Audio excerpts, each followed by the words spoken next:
নমস্কার বন্ধুরা, আরও একটা নতুন রেসিপির ভিডিওতে আপনাদের সবাইকে স্বাগত। আজকে তৈরি করছি তালের রুটি। এই রুটি একবার খেয়ে দেখবেন, অন্য কোনো রুটি খেতেই ইচ্ছা করবে না, এতটাই নরম তুলতুলে আর ভীষণ ভালো খেতে হয়। তো আসুন দেখে নিই রেসিপিটা। যারা তালের রুটি আগে খেয়েছেন তারা অবশ্যই কমেন্ট করে বলে যাবেন কেমন লাগে, আর যারা খাননি তারা অবশ্যই একবার বানিয়ে খাবেন, দেখবেন অন্য কোনো রুটি আর ভালোই লাগছে না। তালের রুটি যখন তখন তালের পাল্প তো অবশ্যই লাগবে। আমি তালের পাল্পটা বেশ খানিকক্ষণ জাল করে নিয়েছি, আর এখন গ্যাসটা একদম লো করে দিয়েছি। দিয়ে দিলাম আন্দাজ মতো লবণ, আর লবণটা ভালো করে মিশিয়ে নিয়েছি, আর সামান্য একটুখানি চিনিও দিয়ে দিয়েছি। এখন দিয়ে দিচ্ছি আটা। আটাটা ভালোভাবে তালের পাল্পের সাথে আমি মেখে নেব। আর যেহেতু এটা এখন গরম আছে, তো আমি ভালোভাবে একটুখানি নাড়াচাড়া করে মিশিয়ে নিয়েছি। তারপরে গ্যাসটা অফ করে দিয়ে নেড়েচেড়ে তালের পাল্পের সাথে ভালোভাবে আটাটা মিলিয়ে নেব। আর যদি দরকার হয় তাহলে আরও তালের পাল্প কিন্তু দিতে হবে। আপনি যতটা রুটি করবেন সেই অনুযায়ী আটাটা নেবেন। আর তারপরে এখন আমি এটাকে, প্রচণ্ড গরম, ভালোভাবে হাত দেওয়া যাচ্ছে না, তো আমি একটুখানি নাড়াচাড়া করে নিয়ে এটাকে ঢাকনা দিয়ে রেখে দেবো কিছুক্ষণ, যাতে একটুখানি ঠান্ডা হয়ে যায়। এখন মিনিট 10 বাদে আমি তাল আর আটার মিশ্রণটা নিয়ে নিয়েছি, আর সামান্য একটু গরম আছে, ভালোভাবে ঠেসে ঠেসে মেখে নিচ্ছি।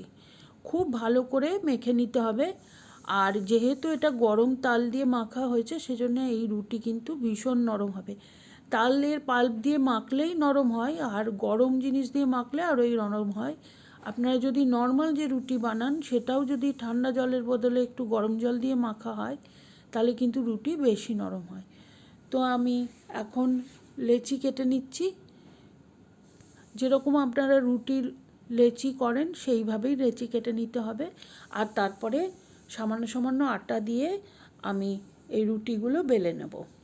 আপনারা যারা এইভাবে গরম তালের পাল্প দিয়ে মাখতে চাইবেন না, তারা কিন্তু ঠান্ডা তালের পাল্প দিয়েও রুটির আটাটা মেখে নিতে পারেন। সেক্ষেত্রেও কিন্তু রুটি ভালোই হয়, তবে গরম দিয়ে মাখলে একটু বেশি ভালো হয়। যতটা সম্ভব বড় করে রুটিটা বেলতে হবে, খুব বেশি কিন্তু মোটা করার দরকার নেই। দেখুন আমি রুটি বেলে নিয়েছি, আর রুটি কতটা পাতলা হয়েছে দেখতেই পাচ্ছেন। আমি এখন এটাকে একটুখানি আটাটা ঝেড়ে নিয়ে তাওয়ার মধ্যে দিয়ে দিলাম, আর তাওয়াটা কিন্তু আগেই গ্যাসে বসিয়ে দিয়েছিলাম।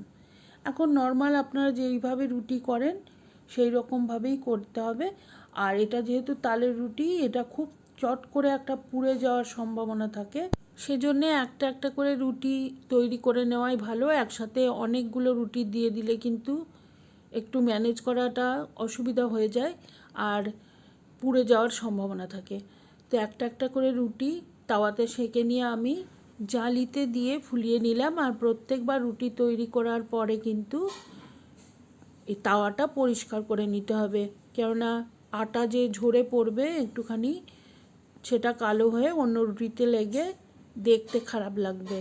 তো এই রকম করে একটা একটা করে রুটি আমি সেঁকে নিয়ে ফুলিয়ে নিচ্ছি, আর এইভাবে করে সমস্ত রুটিগুলো তৈরি করে নিচ্ছি। আপনার আটা যদি ঠিকঠাক মাখা হয়ে থাকে তাহলে সব রুটিগুলোই খুব ভালোভাবে ফুলবে। আর তারপরে আপনি নিজের পছন্দ মতো সবজি দিয়ে সার্ভ করবেন। অবশ্যই বাড়িতে বানিয়ে দেখবেন, কমেন্ট করে জানাবেন কেমন লাগলো। আর রেসিপিটা ভালো লাগলে please like, share and subscribe my channel.